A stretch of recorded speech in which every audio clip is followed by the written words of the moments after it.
ಇಂದು ನಡೆದಂತ ಬೆಳಗಾವಿಯ ಕಾಂಗ್ರೆಸ್ ಸಮಾವೇಶದಲ್ಲಿ ಸಿಎಂ ಸಿದ್ದರಾಮಯ್ಯ ವೇದಿಕೆ ಮೇಲೆ ಎಎಸ್ಪಿಗೆ ಹೊಡೆಯಲು ಕೈ ಎತ್ತಿದ್ರು. ಘಟನೆ ಬೆನ್ನಲ್ಲೇ ಬಿಜೆಪಿ ಜೆಡಿಎಸ್ಗೆ ವ್ಯಾಪಕ ಆಕ್ರೋಶ ವ್ಯಕ್ತಪಡಿಸಿರುವಂತದ್ದು.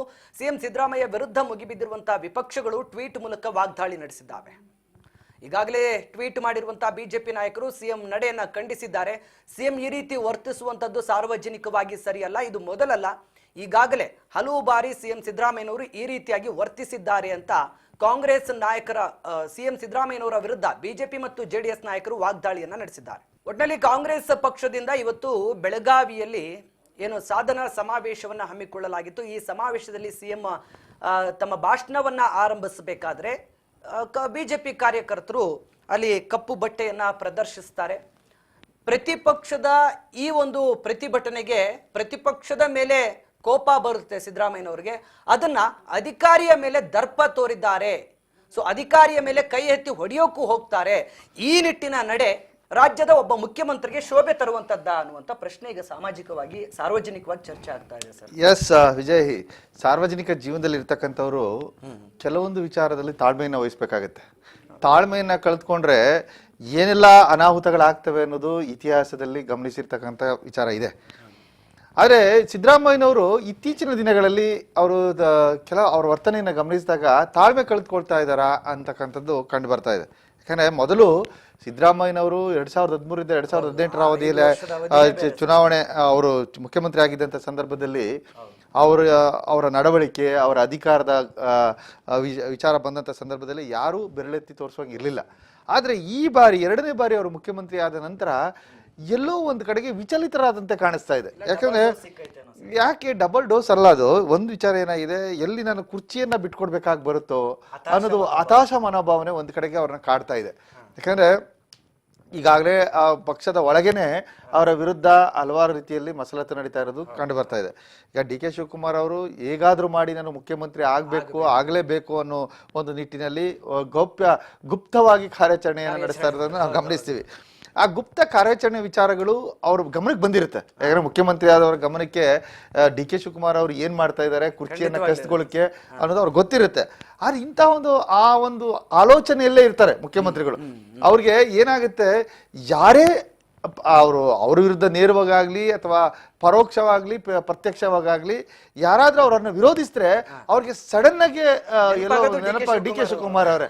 ಹೀಗಾಗಿ ಅವ್ರಿಗೆಲ್ಲ ಒಂದ್ ಕಡೆಗೆ ಕೋಪ ಬಂದಂಗೆ ಕಾಣಿಸ್ತಾ ಇದೆ. ಈಗ ಸುಮಾರು ಹಲವಾರು ವೇದಿಕೆಗಳಲ್ಲಿ ಮುಖ್ಯಮಂತ್ರಿ ಸಿದ್ದರಾಮಯ್ಯರು ಈ ರೀತಿಯ ವರ್ತನೆ ತೋರಿತಕ್ಕಂಥದ್ದು ಕಂಡು ಬರ್ತಾ ಇದೆ. ಅಂದ್ರೆ ಅವರು ಸಾರ್ವಜನಿಕ ಸಭೆ ಸಮಾರಂಭಗಳಲ್ಲಿ ಈ ರೀತಿಯ ವರ್ತನೆ ಅವ್ರಿಗೆ ಕಾರ್ಯಸಾಧು ಅಲ್ಲ. ಅದು ಜೊತೆಗೆ ಒಬ್ಬ ಅಧಿಕಾರಿ 60 ವರ್ಷ ಅವನು 30-35 ವರ್ಷ ಅವನು ಅಧಿಕಾರದಲ್ಲಿ ಇರ್ತಾನೆ. ಇವರು ಕೇವಲ 5 ವರ್ಷ ಮಾತ್ರ ಅಧಿಕಾರದಲ್ಲಿ ಇರ್ತಕ್ಕಂಥದ್ದು. ಈ 5 ವರ್ಷದ ಅಧಿಕಾರಾವಧಿಯಲ್ಲಿ ಅವರು ಅಧಿಕಾರಿಯ ಮೇಲೆ ದರ್ಪವನ್ನು ತೋರಿಸ್ತಾರೆ. ಅವರು 4 ಗೋಡೆಗಳ ಮಧ್ಯೆ ಯಾಕೆ ಹಿಂಗಾಯ್ತು ಏನಾಯ್ತು ಅಂತಕ್ಕಂಥ ವಿಚಾರಣೆ ಮಾಡ್ತಕ್ಕಂಥದ್ದು ಬೇರೆ ವಿಚಾರ. ಆದ್ರೆ ಸಾರ್ವಜನಿಕವಾಗಿನೇ ಒಬ್ಬ ಅಧಿಕಾರಿಯ ಮೇಲೆ ಕೈ ಎತ್ತಕ್ಕಂಥದ್ದು ಅದೆಲ್ಲೋ ಒಂದು ಕಡೆಗೆ ಹತಾಶೆಯ ಮನೋಭಾವನೆ ಅಂತ ಹೇಳಿ ನಾವು ಹೇಳ್ಬೇಕಾಗತ್ತೆ. ಇಂಥ ಹತಾಶ ಮನೋಭಾವನೆಯನ್ನ ಮುಖ್ಯಮಂತ್ರಿಗಳು ಮೊದಲು ಬಿಡಬೇಕು. ಅವರು ತಾಳ್ಮೆಯಿಂದ ವಿಜಯನಗರದ ಜಿಲ್ಲಾಧಿಕಾರಿಯನ್ನ ಕೂಡ ವೇದಿಕೆ ಮೇಲೆ ಏಕವಚನದಲ್ಲೇ ಅವರು ಮಾತಾಡಿದ್ರು. ಒಬ್ಬ ಜಿಲ್ಲಾಧಿಕಾರಿ ಕಳಿಸಿದ್ರು. ಅಂದ್ರೆ ಇಂತಹ ದುರಹಂಕಾರದ ದರ್ಪದ ವರ್ತನೆ ಒಬ್ಬ ಸಾರ್ವಜನಿಕ ಜೀವನದಲ್ಲಿ ಇರ್ತಕ್ಕಂಥ ವ್ಯಕ್ತಿಗೆ ಸಾಧು ಅಲ್ಲ. ಅದು ಅವರು ಎಲ್ಲಿ ದುರಹಂಕಾರ ದರ್ಪವನ್ನು ತೋರಿಸ್ಬೇಕೋ ಅಲ್ಲಿ ತೋರಿಸ್ಲಿ. ಆದ್ರೆ ನಾನು ಅಧಿಕಾರದ ಹಮಲಿನಲ್ಲಿ ನಾನು ಯಾರನ್ನು ಬೇಕಾದ್ರೂ ಏನ್ ಬೇಕಾದ್ರೂ ಮಾಡ್ಬೋದು ಅನ್ಕೊಂಡಿದ್ರೆ ಅದು ಹತಾಶೆಯ ಮನೋಭಾವನೆ. ಅಧಿಕಾರಿಗಳಿಗೆ ಮಾತ್ರ ಸೀಮಿತ ಆಗಿಲ್ಲ ಸರ್. ಸಾರ್ವಜನಿಕರು ಕೆಲವರು ಅಹವಾಲನ್ನು ಇಟ್ಕೊಂಡು ಸಿಎಂ ಮುಂದೆ ಹೋದಾಗ್ಲೂ ಕೂಡ ಸಾರ್ವಜನಿಕರ ಮೇಲೂ ಕೂಡ ಈ ರೀತಿ ವರ್ತನೆ ಕಂಡು ಬಂದಿರೋದು ಕೂಡ ಮುಖ್ಯಮಂತ್ರಿ ಸಿದ್ದರಾಮಯ್ಯನವರು ಒಂದು ರೀತಿಯಲ್ಲಿ ಅವ್ರ ಎದುರುಗಡೆ ನಿಂತ್ಕೊಂಡ್ರೆ ಬಹಳ ಮಾನವತಾವಾದಿ. ಆದ್ರೆ ಯಾಕೆ ಇತ್ತೀಚಿನ ದಿನಗಳಲ್ಲಿ ಅವರು ಈ ರೀತಿಯ ಒಂದು ವರ್ತನೆಯನ್ನ ತೋರಿಸ್ತಾ ಇದ್ದಾರೆ ಅಂತಕ್ಕಂಥದ್ದು ಎಲ್ಲರನ್ನ ಕಾಡ್ತಾ ಇರುವ ಪ್ರಶ್ನೆ. ಯಾಕಂದ್ರೆ ಇದಕ್ಕೆ ಕಾರಣ ಮುಖ್ಯಮಂತ್ರಿ ಕುರ್ಚಿಯೇ ಇರಬಹುದಾ ಅಂತಕ್ಕಂಥ ಅನುಮಾನಗಳು ಸಹ ಹುಟ್ಟುಕೊಳ್ತವೆ. ಯಾಕಂದ್ರೆ ಅವ್ರಿಗೆಲ್ಲ ಒಂದ್ ಕಡೆಗೆ ಏನೋ ಒಂದು ಇನ್ಸರ್ಟನಿಟಿ ಕಾಡ್ತಾ ಇರ್ಬೋದು, ಇನ್ಫೀರಿಯಾರಿಟಿ ಕಾಂಪ್ಲೆಕ್ಸ್ ಏನಿದೆ ಅದು ಅವರನ್ನ ಈ ರೀತಿಯ ವರ್ತನೆಗೆ ಪ್ರಚೋದನೆ ನೀಡ್ತಾ ಇರ್ಬೋದು ಅಂತ ಕಾಣಿಸುತ್ತೆ. ಆದ್ರೆ ಏನೇ ಆಗ್ಲಿ ಮುಖ್ಯಮಂತ್ರಿಗಳು ತಮ್ಮ ವರ್ತನೆಯನ್ನ ತಿದ್ಕೊಳ್ಬೇಕಾಗುತ್ತೆ. ಇಂತಹ ವರ್ತನೆ ಸಾರ್ವಜನಿಕ ವೇದಿಕೆಗಳಲ್ಲಿ ಇಂತಹ ವರ್ತನೆ ತೋರ್ತಕ್ಕಂಥದ್ದು ಸರಿಯಲ್ಲ. ಯಾಕಂದ್ರೆ ಅವರು ಜವಾಬ್ದಾರಿಯುತ ಸ್ಥಾನದಲ್ಲಿದ್ದಾರೆ. ಅವರು ಕೇವಲ ಸಿದ್ದರಾಮಯ್ಯ ಅಷ್ಟೇ ಅಲ್ಲ, ಅವರು ಮುಖ್ಯಮಂತ್ರಿ, ನಾಡಿನ ಮುಖ್ಯಮಂತ್ರಿ. ಒಬ್ಬ ಮುಖ್ಯಮಂತ್ರಿಯೇ ಒಂದು ರೌಡಿ ರೀತಿಯಲ್ಲಿ ವರ್ತನೆಯನ್ನ ತೋರಿದ್ರೆ ಇನ್ನ ಸಾಮಾನ್ಯ ರೌಡಿ ಪ್ರಜಾ ಅನ್ನೋ ಒಂದು ಪರಿಸ್ಥಿತಿ ನಿರ್ಮಾಣ ಆಗುತ್ತೆ. ಕ್ಷಮ ದರಿತ್ರಿ ಅಂತ ಇರ್ಬೇಕು, ಕ್ಷಮೆ ಇರ್ಬೇಕಾಗತ್ತೆ. ಒಬ್ಬ ಏನೇ ಮಾಡಿದ್ರು ಕೈ ಕೆಳಗಿನ ಅಧಿಕಾರಿ ಆಗಿರ್ಬೋದು, ಸಬಾರ್ಡಿನೇಟ್ಗಳಿರ್ಬೋದು, ಅವರು ವರ್ತನೆ ಯಾವುದೇ ರೀತಿ ಇದ್ರು ಅದನ್ನ ಕ್ಷಮಿಸಿ ಅವರನ್ನ ಜೊತೆಯಲ್ಲಿ ಕೊಂಡೊಯ್ತಕ್ಕಂತಹ, ಅವ್ರಿಗೆ ತಿದ್ದಿ ಬುದ್ಧಿ ಹೇಳ್ತಕ್ಕಂತಹ ಒಂದು ವರ್ತನೆಯನ್ನ ಮುಖ್ಯಮಂತ್ರಿಗಳು ತೋರ್ಬೇಕಾಗತ್ತೆ. ಯಾಕಂದ್ರೆ ಅವರು ಒಂದು ವೇದಿಕೆ ಮುಖ್ಯಸ್ಥರಾಗಿರ್ತಾರೆ.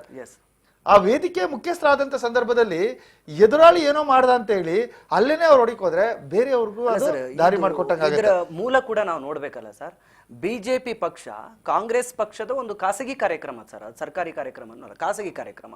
ಆ ಕಾರ್ಯಕ್ರಮದ ಒಳಗೆ ಹೋಗಿ ಕಾರ್ಯಕರ್ತರು ವಿಜಯ್ ಅದು ಏನೇ ಆಗಿರ್ಲಿ, ಅದು ಖಾಸಗಿ ಕಾರ್ಯಕ್ರಮ.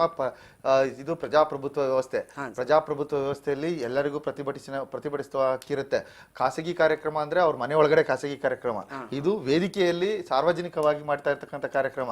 ಅವ್ರೇನು ರಿಸ್ಟ್ರಿಕ್ಷನ್ ಹಾಕಿಲ್ಲ. ಪಕ್ಷದ ಕಾರ್ಯಕ್ರಮ ಆದ್ರೂ ಸಹ ಸಾರ್ವಜನಿಕ ವೇದಿಕೆಯಲ್ಲಿ ಅಥವಾ ಒಂದು ಮೈದಾನದಲ್ಲಿ ಮಾಡ್ತಾ ಇರ್ತಕ್ಕಂಥದ್ದು. ಇಲ್ಲೆಲ್ಲ ಒಂದು ಬೌಂಡ್ರಿಯನ್ನ ಹಾಕೊಂಡಿಲ್ಲ ಅವರು. ಅವ್ರೇನು ಅನೌನ್ಸ್ಮೆಂಟ್ ಅನ್ನ ಮಾಡಿಲ್ಲ, ಇದಕ್ಕೆ ಇದೇ ಬರ್ಬೇಕು ಇಂಥವರೇ ಬರ್ಬೇಕು ಅಂತ ಹೇಳಿ ಅಣೆಪಟ್ಟಿಯನ್ನ ಕಟ್ಕೊಂಡು ಮಾಡ್ತಾ ಇಲ್ಲ ಕಾರ್ಯಕ್ರಮ. ಆಯ್ತು, ಬಿಜೆಪಿ ಕಾರ್ಯಕರ್ತರದ್ದು ತಪ್ಪೇ ಇರ್ಬೋದು, ಅವ್ರು ಇನ್ನೊಂದು ಪಕ್ಷದ ಯಾಕಂದ್ರೆ ನಾಳೆ ಬಿಜೆಪಿ ಈ ದೇಶದಲ್ಲಿ ಪ್ರತಿಯೊಬ್ಬರಿಗೂ ಪ್ರತಿಭಟಿಸತಕ್ಕಂತ ಹಕ್ಕಿದೆ. ಪ್ರತಿಯೊಬ್ಬರಿಗೂ ಸರ್ವತಂತ್ರ ಸ್ವತಂತ್ರರು. ಇಲ್ಲಿ ಪ್ರಜಾಪ್ರಭುತ್ವ ವ್ಯವಸ್ಥೆ ಏನು, ಸರ್ಕಾರ ಕಾನೂನು ವ್ಯವಸ್ಥೆಗೆ ಭಂಗ ತರುವುದೇ ಬೇರೆ, ಪ್ರತಿಭಟನೆನೇ ಬೇರೆ. ಕಾನೂನು ಸುವ್ಯವಸ್ಥೆಗೆ ಭಂಗ ಬರುವುದು ಯಾವಾಗ? ಕಲ್ ತಕೊಂಡು ಹೊಡೆದಾಗ ಅಥವಾ ದೊಣ್ಣೆ ತಗೊಂಡು ಬಾರಿಸಿದಾಗ. ಆದ್ರೆ ಇಲ್ಲೇನು ಕಪ್ಪು ಬಟ್ಟಿ ಪ್ರದರ್ಶಿಸಿದ ತಕ್ಷಣ ನಿನ್ನ ಕಾನೂನು ಸುವ್ಯವಸ್ಥೆಗೆ ಭಂಗ ಆಗುತ್ತೆ ಅಂತ ಹೇಳಕ್ಕಾಗಲ್ಲ. ಅದೊಂದು ಪ್ರತಿಭಟನೆಯನ್ನ ವ್ಯಕ್ತಪಡಿಸ್ತಕ್ಕಂಥ ಒಂದು ಹಾದಿ ಅಷ್ಟೇ. ಅದೇ ಆ ಮಾರ್ಗ, ಅದು ಆ ಮಾರ್ಗದಲ್ಲಿ ಅವ್ರು ಪ್ರತಿಭಟನೆಯನ್ನ ಮಾಡಿದ್ದಾರೆ. ಅವ್ರೇನು ಕಲ್ ತಗೊಂಡು ಹೊಡೆದಿಲ್ವಲ್ಲ. ಅದೇ ಹೇಳ್ತಿದ್ರು ಸರ್ ಚಲುವರಾಯಸ್ವಾಮಿ ಅವರು AK-47 ಗನ್ ಏನಾದ್ರು ಇಟ್ಕೊಂಡು ಹೋಗಿದ್ರ ಅಂತ. ಬಟ್ ಅಲ್ಲಿವರೆಗೂ ಅಲ್ಲ, ಅದು ಭದ್ರತಾ ವೈಫಲ್ಯದ ವಿಚಾರನೇ ಬೇರೆ. ಹೌದು, ಪೊಲೀಸ್ನವರು ಭದ್ರತಾ ವೈಫಲ್ಯ ಆಗಿದೆ, ಬೇರೆ ಪಕ್ಷದ ಅಲ್ಲೇನ ಪ್ರತಿಭಟನೆ ಆಗುತ್ತಾ ಅನ್ನೋದನ್ನ ಗುಪ್ತದಳ ವಿಚಾರ. ಗುಪ್ತದಳ ಯಾರ ಕೈಲಿದೆ? ಇವ್ರ ಕೈಲೇ ಇದೆ. ಅದನ್ನ ಯಾವಾಗ ವಿಚಾರ ಮಾಡ್ಬೇಕು? ವಿಚಾರ ಮಾಡ್ತಕ್ಕಂಥದ್ದು ವೇದಿಕೆ ಬೇರೆ ಇರುತ್ತೆ. ಆಫೀಸರ್ಸ್, ಹೈಯರ್ ಆಫೀಸರ್ಸ್ ಕತ್ತೆ ಕಾಯ್ತಾ ಇದ್ರ ಅಂತ ಹೇಳಿ ಮನೆ ಅವ್ರು ಆಫೀಸರ್ ಕಚೇರಿ ಕರೆಸಿ ಅವ್ರಿಗೆ ಚೀಮಾರಿ ಹಾಕ್ಲಿ, ಅದು ಬೇರೆ ಪ್ರಶ್ನೆ ಆ ವ್ಯಕ್ತಿಗೆ. ಆದ್ರೆ ಇಂತಹ ವಿಚಾರಗಳಲ್ಲಿ ಯಾವುದೇ ಕಾರಣಕ್ಕೂ ಇಂತಹ ವರ್ತನೆ ಕಾರ್ಯಸಾಧುವಲ್ಲ ಅಂತಕ್ಕಂಥದ್ದು ಇದು ಸಾಬೀತಾಗುತ್ತೆ. ಮುಖ್ಯಮಂತ್ರಿಗಳ ವರ್ತನೆ ಸರಿಯಲ್ಲ ಸಹಜವಾಗಿ.